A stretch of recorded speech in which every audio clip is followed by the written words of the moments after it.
Hi everyone! Shout out nga pala sa mga fans ko dito. Tuwang-tuwa yung mga bata. Gusto daw nilang sumama sa Australia, kaya sige, focus natin yung camera sa kanila. Kaya nagkabulol-bulol na yung inyong sarapin, hindi sarapin. Okay. So, ang ang lugar na ito is matatagpuan sa Barangay Salvacion, Santo Tomas, Davao del Norte. So, pumunta kami dito dahil dito nakatira yung aking kapatid at sinundo namin yung aking ama. So, at the same time, dahil sa sobrang init, gusto kong makita yung yung view sa itaas or sa himpapawid. Charot, himpapawid talaga.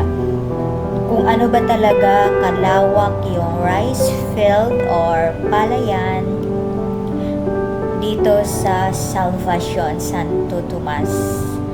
So, which is, ayun, napakalawak nga talaga ng kanilang palayan.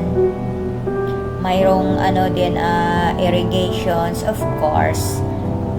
So, sobrang ganda siya guys. At yan siya, mga puno ng mangga, saging, may mga bayabas, may mga iba't ibang pananim din.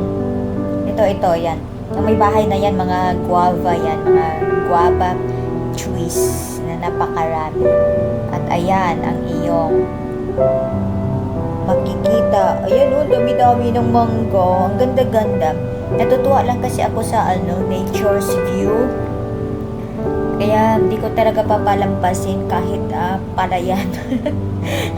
Basta ang ganda-ganda yan, makikita nyo naman. Dito yung iba is na harvest na, yung iba is na munga pa lang, yung iba naman is tapos na talaga yan yung na lang siya, yung anong tawag dun? Yung may mga bibi or ducklings, ducklings na na nasa palayan kumakain ng mga palay. Ayan guys, may mga maraming mga puno na napakaganda. Ayan, shout out sa inyo ulit. Ayan yung batang makulit na gustong sumama sa Australia. Gusto niya daw mag-post sa internet. kaya palagi ko silang kinukuna, nakafocus din sa kanila yung yung camera or yung drone camera. And ito ang iyong lingkod, nakasimango. So, sobrang init. Napakainit kasi talaga. Tanghaling tapat to eh. Boom! Tingnan yung mukha ko. Ay.